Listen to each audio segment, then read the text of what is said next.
Hey guys, it's Kate. Welcome back to my channel. The next video coming up is going to be a mascara comparison video, so stay tuned for that. That'll be posted on December 9th, I'm pretty sure. But today I'm be doing a full face of makeup, except as you guys probably already saw on the thumbnail, I'm be doing half of my face with high-end makeup and then the other half drugstore. So throughout the tutorial, I am going to put the prices of the screen of all the products, and then by the end, we're going to tally them all up and I'll put on the screen how much each side really is. If you guys are excited to watch this video, don't forget to give it a thumbs up. It actually really helps support my channel, but I'm just gonna jump right into the video. So I think I'm gonna start with drugstore on my left side and high-end on my right side. So I have two primers today. One of these is my absolute favorite. This is the Nivea Men Post Shave Balm Primer. I think this retails for about $5. And then I'm not usually a big high-end makeup person. If you guys watch my videos, I'm a big drugstore person, but I do have the Stila One Step Correct Primer, which I really do love. It's super hydrating, but I'm gonna put the Nivea Men one on my left side. This primer really helps provide like a sticky base, and it makes your makeup last throughout the day. Honestly, I'd say more so than the Stila one, and this one is much less money because I think the Stila one's like $30. And then on my right side, I'm going to go in with the Stila One Step Correct. Now this also has green in it, so it actually kind of like masks some of the redness on your face, which is interesting. That's actually a big reason why I bought it originally, but then I kind of realized over time that it's actually very hydrating. I don't even know if this retails as a hydrating primer, but it really is. Now also, it is like pouring outside. It's so dreary, so if you can hear the rain, I'm sorry. I just got a new microphone, so maybe that'll mask some of the sound. It probably won't. But now onto drugstore concealer. I'm going to go into the Maybelline Fit Me Concealer in the shade lightest shade, Cool Ivory. The shade is actually a little bit too light for me, but we're going to work with it today. I think I'm just going to put like that much under my eye, chin. Yeah, as you can see, it's definitely too light for me, but it kind of works. Sort of. And I'm just gonna blend this out with my finger.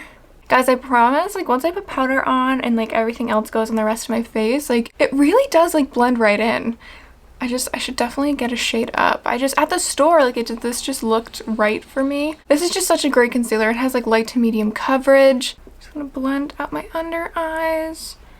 Oh god, this is white. Now for high-end concealer, I absolutely love the Too Faced Born This Way Multi-Use Sculpting Concealer, except this one is a little bit yellow for me. It's actually definitely old. Okay, wait. If I hold this up super close, can you guys see it like oxidizing right there? Yeah.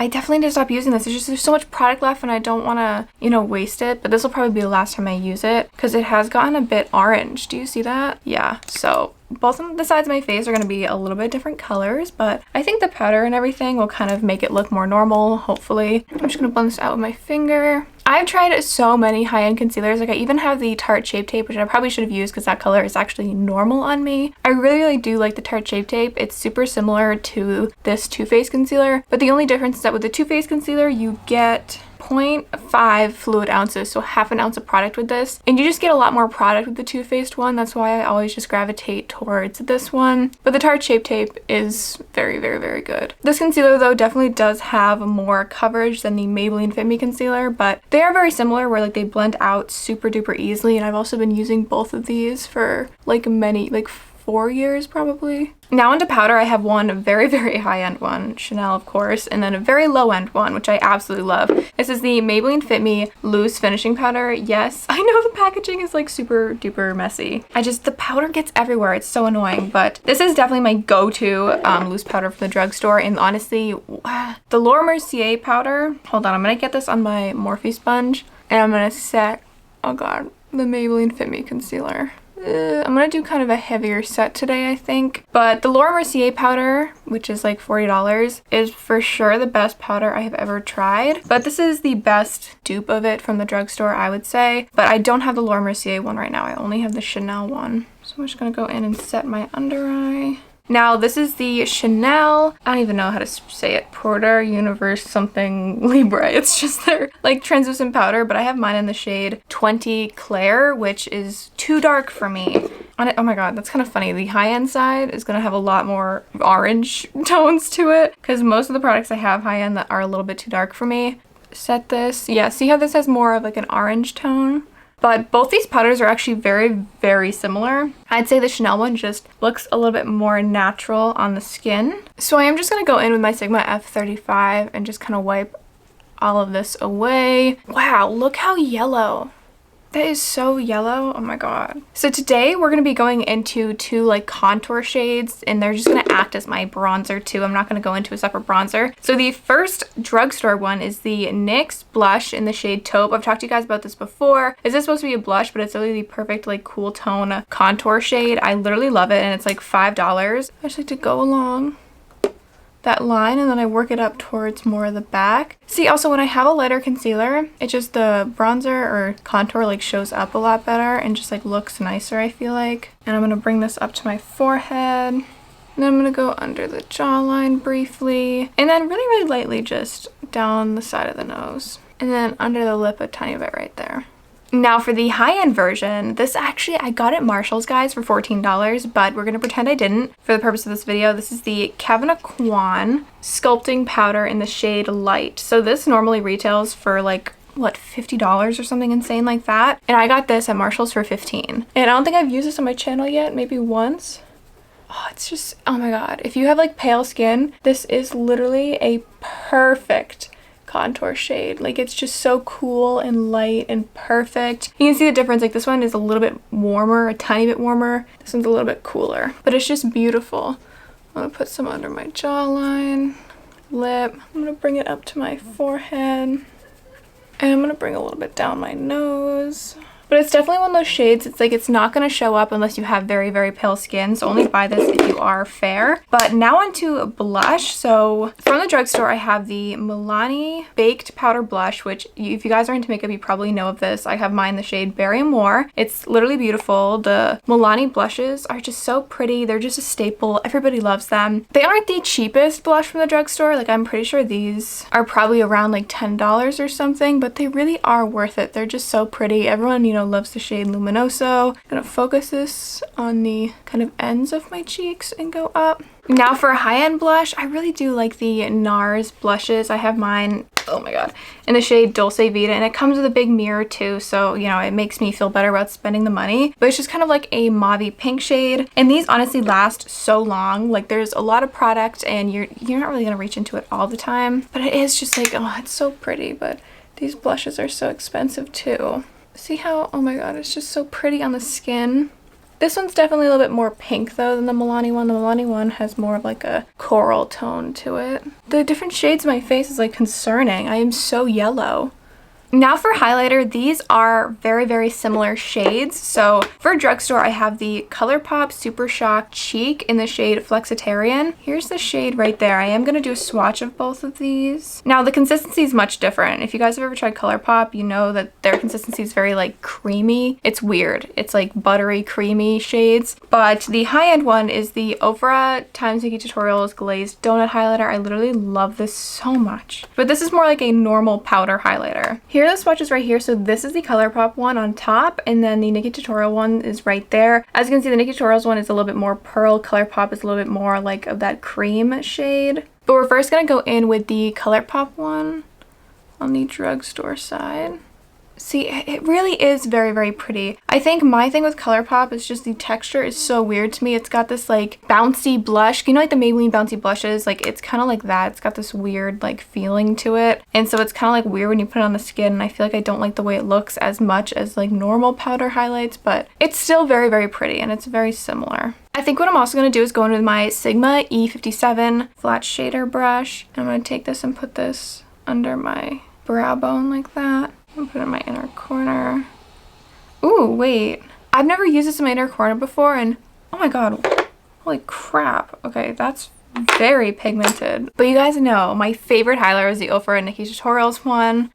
It's just beautiful, and I cannot find anything that beats this. This on my cheekbones. I noticed I definitely have certain like standards, rules for things with high-end. Like, for instance, I don't mind buying a high-end concealer. Like, I feel like that's worth it, but I won't buy a high-end foundation. I'll definitely buy more low-end powders, except the Laura Mercier one is better than any low-end powder I've ever tried. I'll always buy Drugstore mascara. I feel like high-end mascaras aren't worth it. Brow products, you can definitely find good ones at the Drugstore. Bronzers and stuff, I mean, okay, honestly, bronzers for fair skin, it's kind of better to go high-end, but contour shades for fair skin, like, I would so rather go to the Drugstore.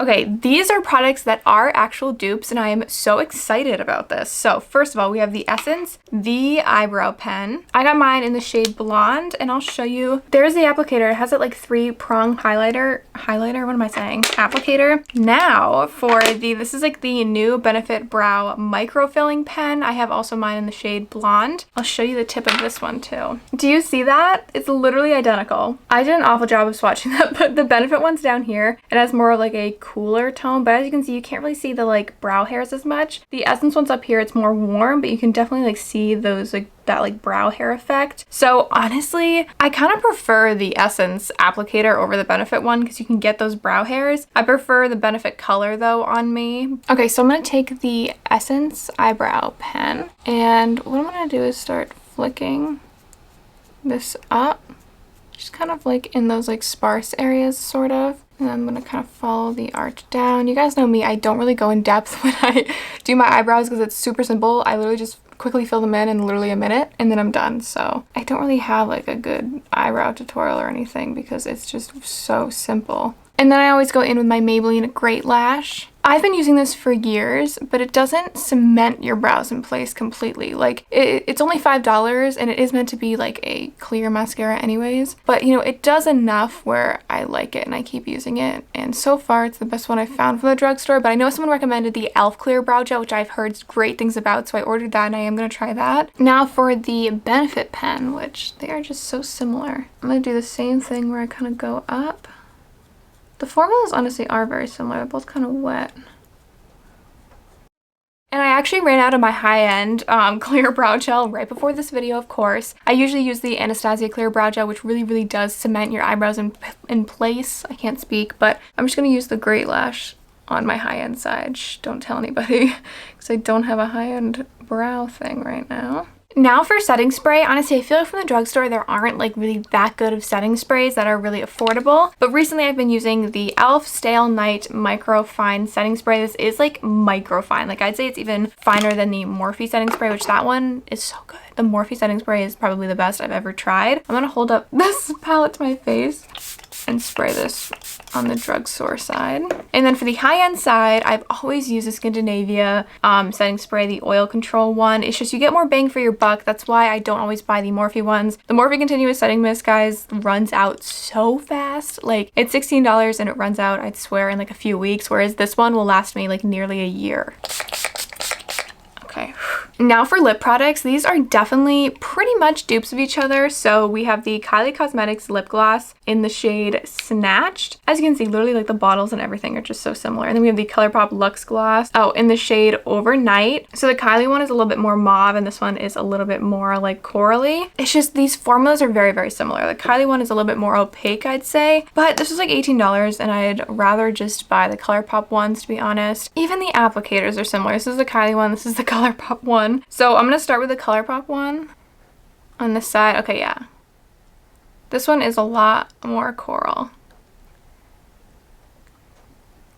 But I do also have the ColourPop Luxe Gloss in the shade Tied Up, which is a little bit more mauve. Oh, I hate when lip gloss does that. So these ones definitely aren't as opaque. We're gonna go in with the Kylie one. Honestly, wait, this one is pretty coral, but as you can see, like, this one's definitely more opaque. But as you can see, like, they really do look very similar. Now onto mascara. Someone actually recommended this to me and wants me to try it for my mascara videos, which I am going to be doing, but I wanted to use it in this video first. This is the KKW Beauty Mascara, but I have used this mascara a few times so far. I will be doing a more in-depth review on it. And I'm going to compare it against the L'Oreal Voluminous Lash Paradise Mascara. So the KKW mascara is on top and then the L'Oreal one's on the bottom. As you can see, I mean, the wands are sort of similar. I feel like there are a lot of similarities between these mascaras. Also, I know KKW isn't like super high-end, but it does retail for $18 and this one retails for like around $10. Start with my lower lashes. I don't usually use this mascara on my lower lashes because the wand's so big, but we're just gonna work with it. And then for upper ones, I really have been preferring the Sky High mascara. I just love that one so much. It separates my lashes so much better. Sorry, my memory card died, but here is the Voluminous mascara. Okay, but now we're gonna go in with the KKW mascara, and I have used this a few times. Okay. This formula feels like very thick and like dry. I'm gonna do upper lashes. Honestly, the application feels just identical to the L'Oreal one. So I am going to be doing a wear test for the 𝐂𝐄𝐊 mascara in a few weeks, so subscribe if you want to stay tuned for that. But as you can see, honestly, both these mascaras look so similar. But this is the final. I'll put the prices on the screen for Drugstore and then how much my entire face costs for high-end. There's probably a huge difference. Okay, but this is going to be the end of the video, guys. Thank you so much for watching. If you got to the end of the video, you mean so much to me. My next video coming out will be a mascara comparison video, and these are all mascaras that you guys recommended, and I am so excited to release that video. Don't forget to subscribe if you guys want to see more mascara comparison videos or more like drugstore related videos. It's kind of what I do. Thank you for watching, and hopefully I'll see you on December 9th. When is that? Sunday, Monday, Tuesday. Okay, because you're seeing this on Sunday. The next video will be up on Wednesday. Okay, I had to think about that, but hopefully I'll see you guys on Wednesday.